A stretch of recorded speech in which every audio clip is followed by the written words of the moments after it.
last year, I published a book, hardcover book, on treating the face, and it is a comprehensive 500-page book. And one of the chapters of the book is all about submuscular needling. So some of the images that, or most of the images we'll be working with today, come from my book. So go ahead and go to the first slide, please.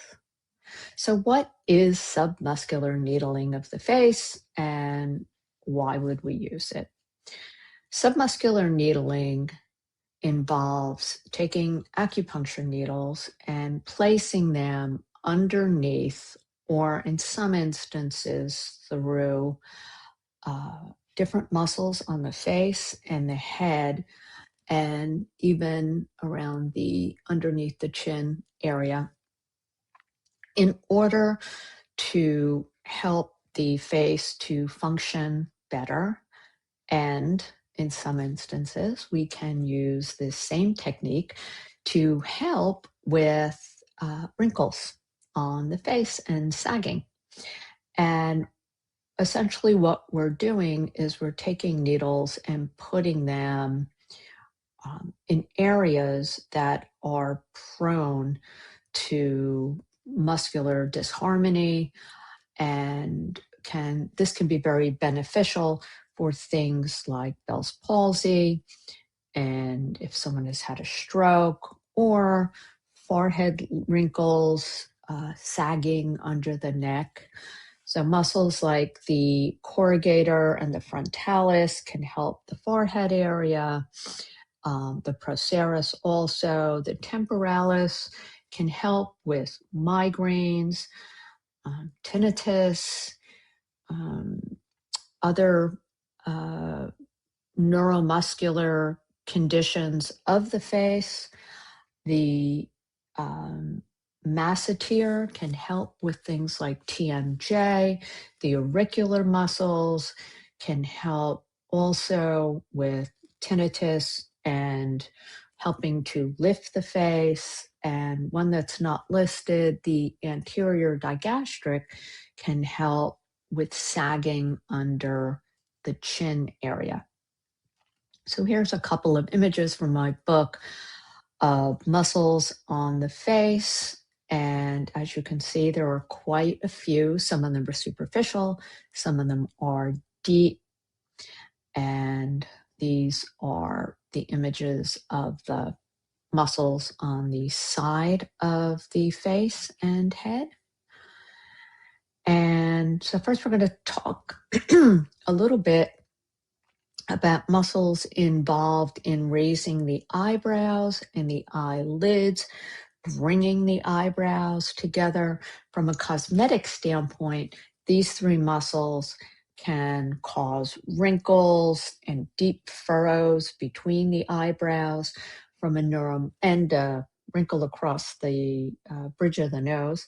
From a neuromuscular standpoint, these muscles can be involved with, like, for example, if someone has Bell's palsy and the upper part of their face is drooping.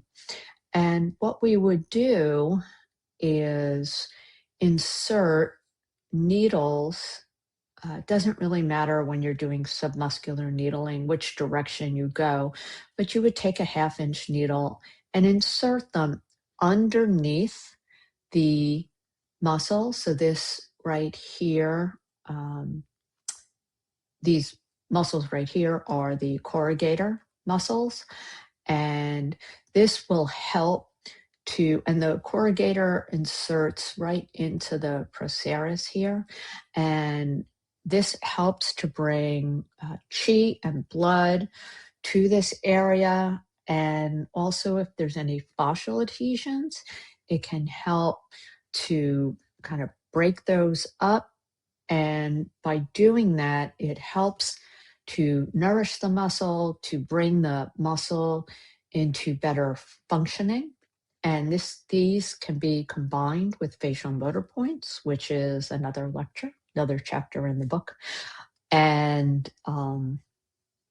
to help so that there's more symmetry in the face and also less drooping and fewer wrinkles. And this is what it looks like when you would do that. And I have a little video. I need to move this over so I can click on it.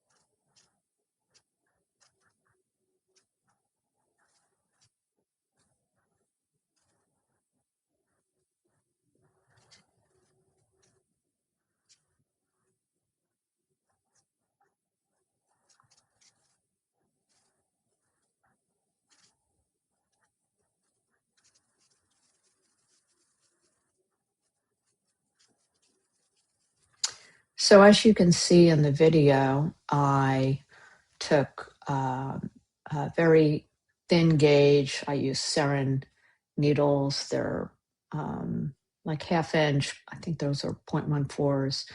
And I went right underneath the corrugator muscle. And you can just use one from the top if you choose, but in that example, I was using two. So the frontalis is another muscle. So there's two heads to the frontalis, and that is another muscle that we can do submuscular needling with. So we would put several needles underneath the frontalis muscle, and it would look something like this. This can help with droopy eyelids and also with forehead wrinkles. I'm going to skip the videos.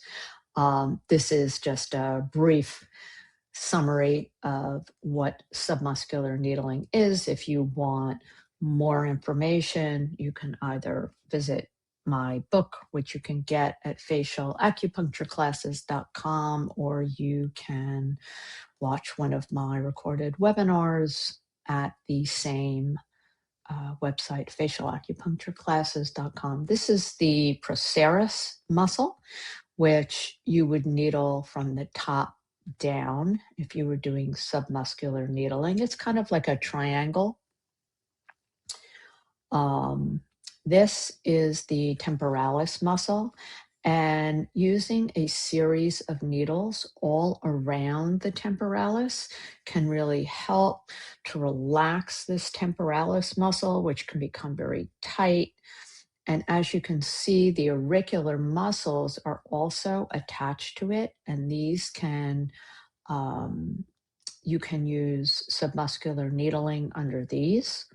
And the temporalis, a lot of the facial and neck muscles are connected to it, either directly or indirectly through the occipital frontalis or through the coming back here through the trapezius. And by treating this muscle, you can help to affect a lot of conditions on the face. And this is what it looks like when it's needled.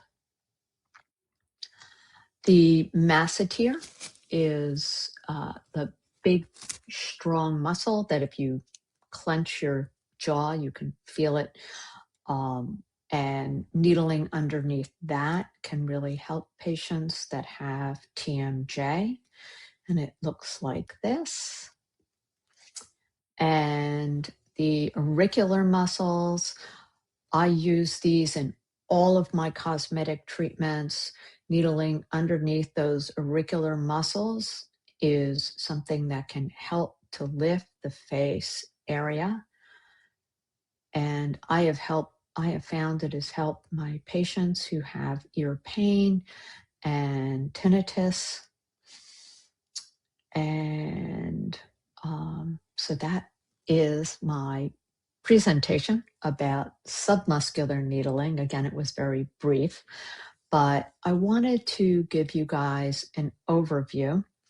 If you are interested in learning more, you can visit my website, facialacupunctureclasses.com, and I am also available on social media at my name, Michelle Gellis, or at Facial Acupuncture Classes. Once again, I want to thank the American Acupuncture Council for this opportunity to speak to you today about submuscular needling of the face.